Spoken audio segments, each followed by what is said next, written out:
The Gulfstream jet, worth $80 million, had been repaired overnight after every certified maintenance center in the region had failed to touch it. Mechanics from 3 different facilities had walked away shaking their heads, unwilling to put their names on a problem they could not solve. Only one man had said yes, and by dawn the impossible had been done. Yet when morning came, the woman who owned the aircraft looked at the invoice on her desk and said, without lifting her eyes, that he would not receive a single dollar because the final approval signature was missing. The man across from her did not argue. He simply reached up, unclipped the engineer's badge from his collar, set it quietly on the table, and walked out of the hangar without another word, leaving behind an aircraft that was mechanically perfect and, in every legal sense that mattered, entirely unaccountable. An hour later, something happened that no one in that company had ever seen before, something that would ripple far beyond a single runway before the week was over. Every pilot scheduled to fly that jet refused, one after another, to take it into the air. Because a man named Ethan Brooks had just been told his word meant nothing, and in the world he came from, that was a debt no amount of money could repay. Victoria Sinclair had built an empire from nothing, and by the age of 39 she ran a technology company valued in the tens of billions. With her name printed on magazine covers from New York to Singapore, she was brilliant, decisive, and utterly convinced that money was the answer to every problem life presented her, a philosophy that had served her well from her earliest days, pitching investors in cramped conference rooms to the boardrooms she now commanded with a single glance. Colleagues described her as fearless, though those closer to her sometimes used a different word behind closed doors, one that suggested her fearlessness had less to do with courage and more to do with never having faced a consequence she could not eventually outspend.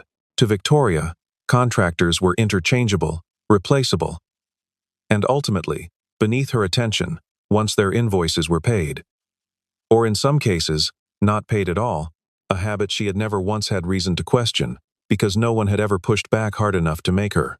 She had built her fortune on the belief that leverage always belonged to whoever held the checkbook, and nothing in her experience had ever proven her wrong, not in acquisitions, not in negotiations, and certainly not in the small daily transactions that made up the operation of her private life.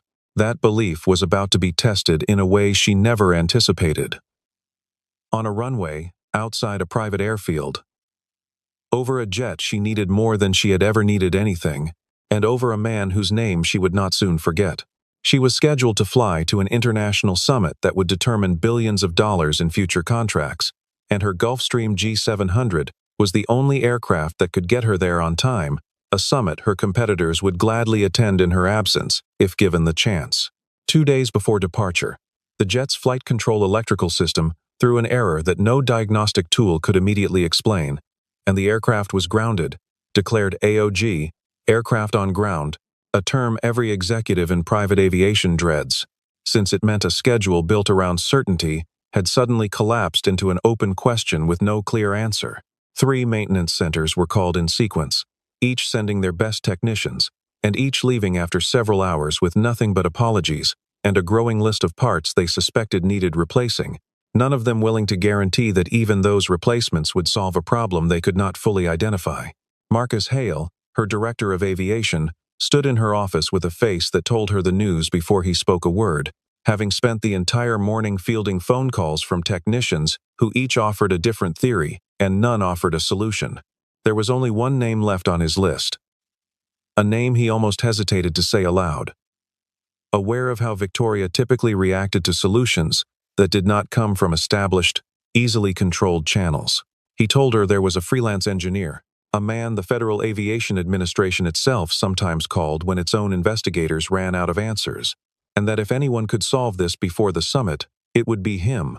Victoria's first reaction was dismissive, almost amused, as she asked whether he meant some independent contractor working out of a garage somewhere. Marcus told her, calmly, that this particular man had spent years as an aircraft maintenance engineer for the United States Air Force before going independent, and that pilots up and down the coast spoke his name, the way soldiers speak of a commanding officer they trust with their lives. His name was Ethan Brooks, 42 years old, a single father whose children had long since grown and moved on with their own lives, a man who lived simply despite being quietly famous within the tight circle of aviation professionals who mattered. Marcus added, almost as an afterthought, that Ethan had left a lucrative position at a major maintenance firm years earlier, walking away from a six-figure salary because the company had pressured him to sign off on repairs he considered unsafe. Since then, he had worked entirely on his own terms, choosing only the jobs that interested him and turning away far more work than he accepted, regardless of how much money was offered. Victoria found that detail almost impossible to reconcile with anything in her own experience. Having never once met a man who valued principle over profit when the two came into direct conflict, Victoria, out of options and running out of time, agreed to bring him in, though she made it clear she expected results, not excuses. When Ethan arrived at the hangar that afternoon, he did not rush toward the aircraft the way the previous technicians had. He walked around it slowly, almost like a man greeting an old and complicated friend, running his hand along the fuselage before he ever opened an access panel. He wore no uniform, carried no branded toolbox, and offered no introduction beyond his name and a firm handshake. Yet, something about his presence immediately shifted the mood inside the hangar. The three previous teams had filled the space with noise, with raised voices and hurried phone calls to their own supervisors, seeking guidance. Ethan filled it instead with a kind of stillness that made even the most impatient people in the room instinctively lower their voices. He said very little to anyone in the room. And what he did say was direct and unembellished. He asked for the complete logbook, the full maintenance history going back to the day the aircraft left the factory, and unrestricted access to inspect every system without interruption. Victoria found the request irritating, unused to being told what she would provide rather than simply providing what she chose, but she agreed, if only because no one else had offered even that much confidence. Ethan spent the first hour simply reading, flipping through years of maintenance records, with the patience of a man who understood that answers were often buried in details other people considered irrelevant.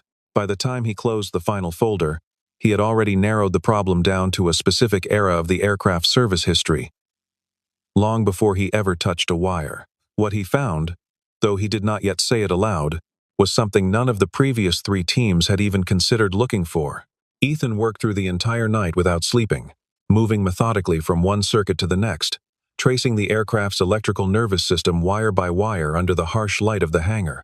He did not order a single expensive replacement part, and he did not chase the obvious, high-cost theories that the other technicians had proposed. Instead, he found something almost invisible, a single signal wire that had been connected incorrectly during a maintenance visit years earlier, a mistake so small it had gone unnoticed through dozens of subsequent inspections. The discrepancy was measured in fractions that most engineers would never think to question.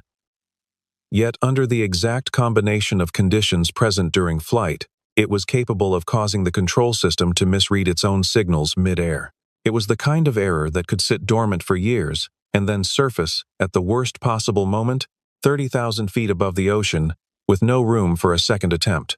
He corrected the connection with the same quiet focus he had shown from the moment he walked in, then tested every related system twice before running a full simulated flight sequence to confirm the fix held under pressure. Around 3 in the morning, one of the junior technicians assigned to assist him asked why he bothered testing the same circuit a second and then a third time when the readings had already come back clean on the first attempt. Ethan answered without looking up from his work, saying only that an aircraft does not care how confident a man feels, and that confidence had killed more pilots than mechanical failure ever had. The young technician said nothing further after that, watching in silence as Ethan repeated the same sequence a fourth time before he was finally satisfied.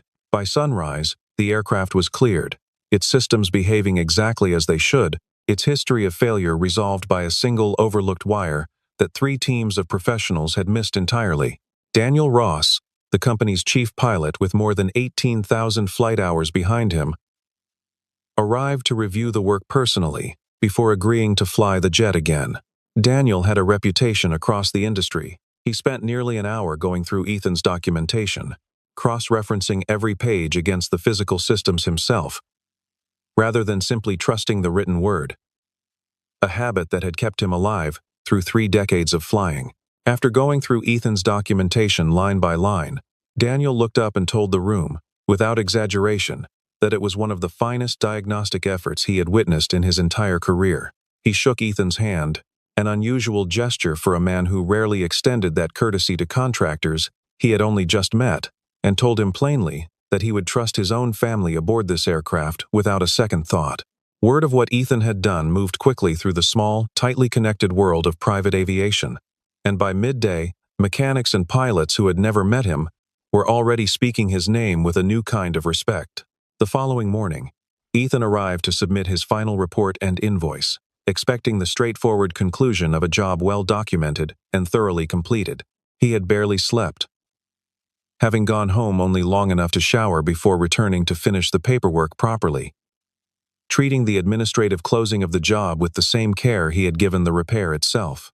Victoria read through the paperwork at her desk, her expression unreadable, before finally looking up with something close to a smile that carried no warmth in it at all. She told him the final approval signature was missing from the internal authorization chain, and that without it, she would not be releasing payment for his work, delivering the line with the same flat efficiency she might have used to reject an underperforming vendor contract. Marcus, standing nearby, visibly flinched at the words, understanding immediately how this would be received by a man who had just spent an entire night saving her aircraft, and he opened his mouth to intervene before deciding, out of habit, that it was not his place to contradict her in front of an outside contractor. Daniel, who happened to be in the room reviewing flight logs, looked up in open disbelief, unable to reconcile what he was hearing with the woman who had thanked him warmly only hours earlier for confirming the jet was airworthy. He glanced toward Ethan, half expecting him to demand an explanation or raise his voice the way most people would after being treated so dismissively following such an effort. Ethan did not raise his voice, and he did not argue the point, though everyone in the room seemed to expect him to. He simply asked her, in a calm and even tone, whether this was truly her final decision, giving her one clear opportunity to reconsider before anything else happened.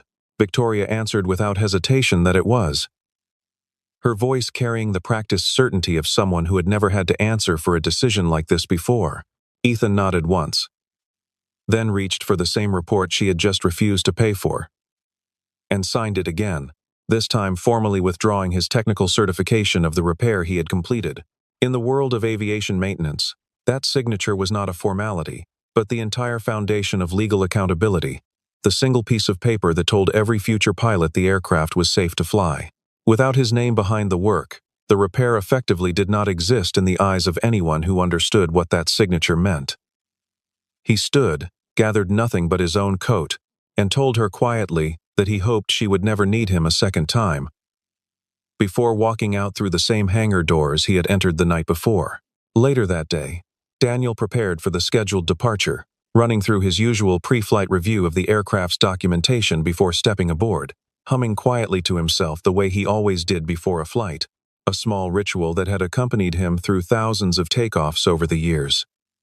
He asked, almost as a formality, who had provided the final technical sign-off on the previous night's repair, expecting to hear Ethan's name confirmed in the paperwork the way it had been every time before. Marcus, uncomfortable, explained that Ethan had withdrawn his certification that morning after a disagreement over payment, leaving the repair technically unconfirmed by the one person who had actually diagnosed and fixed the problem. Daniel said nothing for a long moment, simply closing the folder in his hands and setting it down on the counter in front of him, his humming stopping mid-note as the weight of what he had just heard settled over him. Then, in a voice that left no room for negotiation, a voice honed by decades of making decisions that could not be undone once the wheels left the ground, he told them plainly that he would not be flying the aircraft under those conditions. He added, almost gently, that this was not personal and had nothing to do with doubting the quality of the repair itself, but that a signature was not simply a formality to him, it was the entire chain of trust that made flight possible in the first place. Victoria, informed within minutes, reacted with fury, immediately ordering Marcus to bring in a replacement pilot from the company's approved list, certain that Daniel's stance was little more than an inconvenient overreaction she could easily route around. The second pilot, once briefed on the exact same circumstances, declined just as firmly as Daniel had, citing the same concern over the missing certification. A third candidate gave the identical answer within the hour, and by the time a fourth pilot turned down the assignment, Marcus could no longer pretend this was a coincidence. One of them, a younger captain with only a few years of experience flying private jets, admitted over the phone that he had never even met Ethan Brooks in person, but that every senior pilot he respected had told him the same thing early in his career, that a grounded aircraft was always safer than an unsigned one. Each of them offered nearly the same explanation, almost word for word, that if Ethan Brooks had withdrawn his technical accountability from a repair, they had no intention of placing their own license and their passengers' lives behind his absence. Marcus even attempted to reach outside the company's usual network, contacting charter services and independent pilots who owed the company favors from previous arrangements, hoping distance from the original dispute might change the calculation. It did not. Word had already traveled faster than he could make phone calls, moving through group chats and private messages among a community of professionals who trusted each other's judgment more than they trusted any paycheck. Victoria stood in her office, staring at a phone that had stopped ringing with good news, beginning, for the first time in years, to feel something unfamiliar creeping into her certainty. The jet that had cost her tens of millions of dollars and represented everything her company had built was now sitting motionless on the tarmac because of a decision she had made over a single missing signature. For the first time, she started to wonder whether the man she had dismissed so easily held more power in this world than she did. Unsettled and increasingly desperate, Victoria asked her assistants to quietly gather everything they could find about Ethan Brooks, expecting to uncover very little beyond a small independent contractor with an inflated sense of self-importance. What she found instead unsettled her far more than the grounded aircraft ever had. Ethan had spent years preventing accidents before they happened, called in by federal investigators and private operators alike whenever a problem defied easy explanation. He had personally trained a generation of aircraft engineers who now held senior positions across the industry, many of whom still credited him directly for the standards they upheld in their own work. Several of the very pilots who had refused to fly her jet that day had once worked alongside him early in their careers, learning under his direct supervision before earning their own wings. One retired captain, reached briefly by phone, told her assistant something that would later be repeated to Victoria word for word, that when Ethan Brooks said an aircraft was safe, they flew without a second thought. And when Ethan Brooks stayed silent, they stayed on the ground, no matter what anyone else claimed. The weight of that statement settled over Victoria slowly, the way truth often does when it arrives too late to be convenient. She had spent her entire career believing that reputation could be purchased, replaced, or simply overridden by sufficient capital. And here was a man whose reputation apparently could not be bought at any price she was willing to pay. She learned, too, that Ethan had once been called in after a near-catastrophic incident involving a regional airline, arriving at 3 a.m. to trace a fault that 2 federal investigators had spent an entire week failing to locate. He had found the answer within 6 hours, working alone, and had never once mentioned the incident publicly or used it to build his own reputation, letting the story spread instead through the quiet respect of the people who had witnessed it firsthand. It was a strange and uncomfortable realization for a woman who measured almost everything in the world by what it cost and what it was worth in return. She began to understand, faintly and reluctantly, that there existed an entire economy of trust running beneath the one she had spent her life mastering, and that she had just discovered its existence by breaking one of its unwritten rules. In her world, a broken agreement could usually be repaired with an apology, a settlement, or simply enough time for the offense to be forgotten among people with short memories and shorter attention spans. In Ethan's world, apparently, a broken agreement meant something closer to a broken bond, the kind that could not be repaired with money, because money had never been the currency in question to begin with. She thought about the years she had spent building relationships with investors and partners, entirely through the language of contracts and incentives, and wondered, for the first time, whether that language had ever actually earned her the loyalty she assumed it had bought. The jet sitting idle in the hangar was no longer simply a mechanical problem waiting for a signature. It had become a mirror, reflecting something about her own judgment that she was not yet ready to fully confront. A reflection she found she could not look away from no matter how many times she tried to return to the familiar comfort of her spreadsheets and quarterly projections.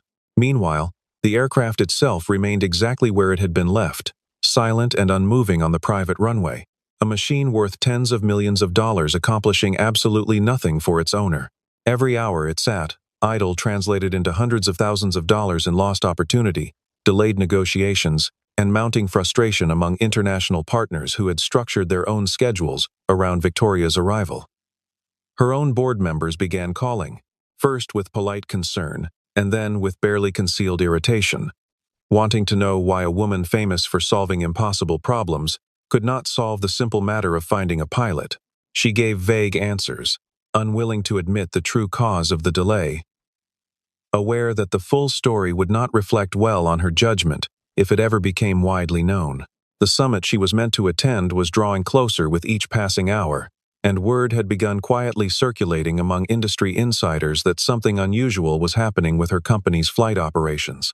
A handful of journalists who covered corporate aviation had started asking pointed questions, sensing a story forming beneath the surface of a delay that no one inside the company would fully explain. One reporter, working a routine story on private aviation trends, noticed an unusual pattern of pilot cancellations tied to the same tail number and began making calls of his own, though he had not yet connected the dots to Ethan Brooks directly. Victoria continued attempting to secure a replacement pilot through every channel available to her, offering incentives far beyond standard compensation to anyone willing to take the assignment. Not a single qualified pilot accepted. And every conversation ended the same way, with a polite but immovable refusal to trade professional integrity for a paycheck. However generous it might be, Marcus, increasingly caught between his employer's mounting pressure and his own growing understanding of what had actually happened, made the decision to visit Ethan's workshop personally, hoping to find some way to repair what had been broken beyond the aircraft itself. He found Ethan exactly where he expected, working quietly on another project, unbothered by the storm his departure had created across an entire company. The workshop was modest, tucked behind a small hangar on the edge of the airfield, filled with neatly organized tools and framed photographs of aircraft he had worked on over the years, rather than any trophies or awards. Marcus asked, carefully, whether there was anything that could be done to bring him back, whether an apology or a different arrangement might change his position. Ethan listened patiently, then explained, without anger or bitterness, that this had never truly been about the money owed to him for a single repair. His concern ran deeper than any invoice, rooted in something he had spent his entire career trying to protect. He told Marcus a brief story from years earlier, about a young technician he had once mentored who had been pressured by a different employer into signing off on a repair before it was properly verified, and how that same aircraft had experienced a serious malfunction months later that very nearly cost several lives. That memory, he said, was the reason he could never simply let a broken principle slide by unspoken, regardless of how small the disagreement might look from the outside.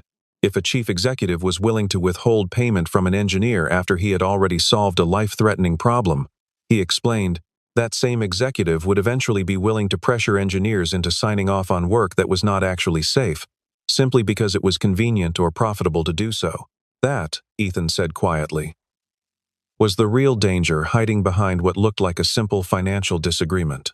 He told Marcus, in words that would later be repeated throughout the company more than once, that safety in aviation begins with honesty, and that once honesty becomes negotiable, no signature and no certification means anything at all. He reminded Marcus that every checklist, every inspection form, and every signed authorization in the industry existed for one reason only, to ensure that the person putting their name on a piece of paper was staking their own integrity on the truth of what it said.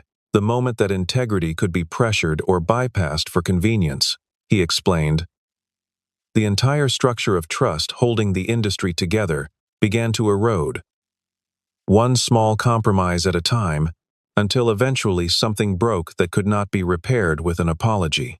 Marcus left the workshop with more to think about than he had arrived with, understanding for the first time that this had never been a dispute over money, but a test of principle that Victoria had failed without even realizing a test was taking place.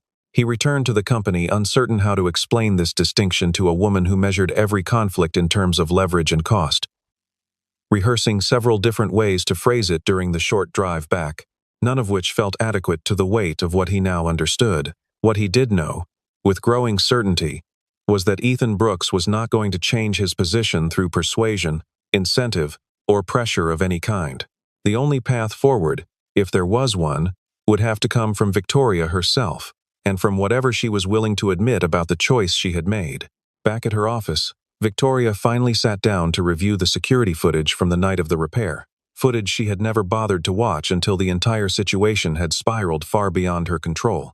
She watched hour after hour of Ethan working alone in the hangar, moving methodically through systems most people would never understand, pausing only to drink water from a bottle he had brought himself. He did not stop to eat. He did not leave the aircraft for more than a few minutes at any point during the entire night. Driven by something that clearly went beyond simple professional obligation, she read through his written report a second time, more carefully now, noticing details she had skimmed past the first time in her hurry to find fault with the paperwork. She spoke quietly with members of her own maintenance staff, several of whom admitted, somewhat reluctantly, that they believed she had made a serious mistake in how she had handled the situation. One veteran technician, who had worked for the company for over a decade and rarely offered his opinion unprompted, told her plainly that in all his years in the industry, he had never once seen a client withhold payment from an engineer who had just delivered a flawless diagnosis under pressure. He added that word of the incident had already reached technicians at 2 other companies he knew personally, and that the story was not being told in her favor. No one in the company said this to her face directly, out of deference to her position, but the silence in the room, whenever the subject came up, told her everything she needed to know. For the first time in longer than she could remember, Victoria felt something close to shame settle over her, an emotion she had spent years training herself not to show and rarely allowed herself to feel. She had built her entire identity around the idea that decisiveness was strength, that hesitation was weakness, and that anyone who worked for her ultimately worked for the money she provided them. She thought back to the early years of her company, remembering a time before the billions, when she herself had once been the one waiting on a payment that never arrived on time, and how that memory had somehow faded into irrelevance the moment she had power enough to be on the other side of the transaction. Watching Ethan on that footage, working through the night for reasons that clearly had nothing to do with financial incentive, forced her to confront an uncomfortable possibility. Perhaps there were people in the world who could not be motivated, controlled, or measured by the same rules she had used to build her fortune. Perhaps her success had made her blind to a kind of value that had nothing to do with numbers on a balance sheet, a value some people carried inside themselves, regardless of what the world offered or withheld from them in return. She sat alone in her office long after everyone else had gone home, staring at a paused frame of a tired man, checking one more wire before finally allowing himself to rest. And for the first time in a long while, she did not reach for her phone to fix the problem the way she usually did. The next morning, Victoria did something she had not done in years, arriving at Ethan's workshop without an assistant, without legal counsel, and without the security detail that normally accompanied her everywhere she went. She had dressed simply that day, without the usual tailored armor she wore into boardrooms, as though some part of her understood that none of that would matter here. She carried with her an envelope containing the full payment for the repair, along with an additional bonus far beyond what the original invoice had specified. Believing, out of old habit, that a larger number might still be the fastest way to smooth over what had happened, Ethan accepted the envelope politely, opened it in front of her, then quietly removed the bonus portion and placed it back on the counter between them. He kept only the exact amount originally owed for the work he had performed, nothing more and nothing less than what had been fairly earned. The gesture unsettled her more than any argument could have, because it removed the one tool she had always relied upon to resolve conflict, leaving her standing in a small workshop with nothing left to offer but her own honesty. Victoria asked him, genuinely confused, why he would refuse money that was rightfully his to take if he wanted it. A question that seemed to surprise even her as it left her mouth. He answered simply that he had not repaired her aircraft in hopes of receiving a reward beyond his agreed fee, but because somewhere, eventually, real people would be sitting in those seats when the jet left the ground. He added, after a pause, that the moment he started doing the work for anything other than that reason, he would no longer trust his own judgment the next time a life depended on it, and that was a risk he was not willing to take, no matter what it cost him personally. Victoria stood quietly for a long moment, turning the envelope over in her hands, searching for a response that did not sound as hollow as everything she might have said only a week earlier. She realized, perhaps for the first time in her adult life, that she was in the presence of someone operating by an entirely different set of rules. Rules that had nothing to do with negotiation, leverage, or the comfortable assumption that everyone eventually had a price. Something in that answer broke through whatever composure Victoria had carried into the room, and for the first time in front of another person in longer than she could recall, she felt tears rise that she could not immediately stop. She had spent her career treating every transaction as a negotiation to be won, and here stood a man who had turned down free money simply because accepting it would have contradicted the reason he did his work in the first place. She thought, briefly and painfully, of every contractor and vendor she had ever pushed to accept less than they were owed, simply because she could, and how easily she had always justified it as sound business practice rather than what it actually was. She realized, standing in that small and unremarkable workshop, that she had misjudged him completely from the very first conversation, seeing only a contractor where an entire philosophy of integrity had been standing in front of her the whole time. Quietly, without performance or excessive apology, she told him she was sorry, not only for the missing payment, but for the assumption she had carried into every interaction with him, the assumption that his cooperation could simply be bought or withheld at her convenience. For perhaps the first time in her adult life, she meant those words without calculating what they might cost her afterward, without an angle, without a follow-up strategy waiting behind them. Ethan accepted the apology with the same calm he had shown throughout the entire ordeal, neither gloating nor dismissing what it had taken for her to say it. He told her, gently, that most people never got the chance to see themselves clearly the way this situation had forced her to, and that what mattered now was not the apology itself, but whether anything about her actually changed afterward. It was, in its own understated way, the most honest conversation either of them had had in a very long time. Word of the apology reached Daniel Ross within hours, and shortly afterward he returned to review the aircraft's documentation one final time before agreeing to resume his duties. Ethan, satisfied that the situation had been properly resolved, signed the technical certification a second time, formally restoring his accountability to the repair he had completed days earlier. Daniel read the newly signed page carefully, then looked at Marcus, and remarked quietly that it took a certain kind of courage for someone in Victoria's position to admit fault so plainly, especially to a man she had once dismissed without a second thought.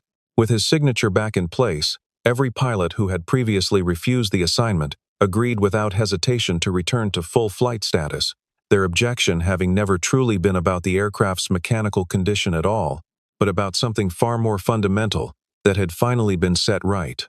The Gulfstream, finally cleared in every sense that mattered, lifted off the runway later that afternoon, exactly as it had been designed and repaired to do, carrying Victoria toward the summit she had originally intended to reach days earlier. Victoria stood near the terminal window watching it climb into the sky before boarding, understanding now something she would carry with her for the rest of her career. There were people in the world whose trust and integrity simply could not be purchased, no matter how large the number written on the check in front of them, and pretending otherwise had nearly cost her far more than a delayed flight. As the aircraft leveled off above the clouds, she found herself thinking not about the summit ahead of her, but about the quiet workshop she had stood in only a day earlier, and the man who had taught her more about honesty in a single conversation than a decade of boardroom meetings ever had. In the months that followed, Victoria quietly restructured her entire company's approach to technical contracts and vendor relationships, ensuring that engineers and independent specialists were never again placed in a position where their professional judgment could be overridden by a missing signature or a delayed approval. She personally reviewed the new policy with her legal team, line by line, insisting on language that protected contractors even in situations where internal approval chains broke down through no fault of their own. Every technician who worked on her aircraft going forward was guaranteed fair and prompt payment, protected by clear contractual language that left no room for the kind of dispute that had nearly cost her everything, and Marcus was given the authority to approve emergency payments on the spot whenever a similar situation arose in the future. Ethan never accepted any formal position within her company, despite more than one offer extended to him in the following year, choosing instead to remain exactly where he had always been, working quietly in his own small shop on his own terms. Victoria understood, better than she once would have, that this was not stubbornness but consistency, the same quality that had made his word worth more than any contract in the first place. He continued training the next generation of aircraft engineers much as he always had, passing along the same uncompromising standards that had earned him his reputation in the first place, occasionally mentioning the incident with Victoria's aircraft to his students, not as a story of triumph, but as a simple example of what happens when principle is treated as negotiable, and then, eventually, is not. Daniel Ross flew for Victoria's company for several more years, and it became something of a quiet tradition between them that whenever a new aircraft entered the fleet, he would personally recommend Ethan for its initial inspection, regardless of cost or convenience. Marcus, for his part, rose within the company, in part because he had proven, during the worst of the crisis, that he was willing to tell his employer an uncomfortable truth, rather than simply agree with whatever she wanted to hear. Within the aviation community, a phrase began circulating that summer, repeated among pilots, engineers, and executives alike. Whenever the subject of that particular company came up in conversation, a person could own the most expensive aircraft in the world, the saying went, but it would only truly leave the ground once the people responsible for keeping it safe were treated with the respect their work had always deserved. It was a lesson Victoria never forgot, one she quietly carried into every boardroom and every negotiation for the rest of her career, long after the details of that single grounded flight had faded from public memory. And somewhere on a quiet airfield, in a small workshop filled with the smell of oil and the steady hum of an old radio, a single father kept working the same way he always had. One aircraft at a time, one honest signature at a time, asking for nothing more than what was fair, and refusing always to accept anything less.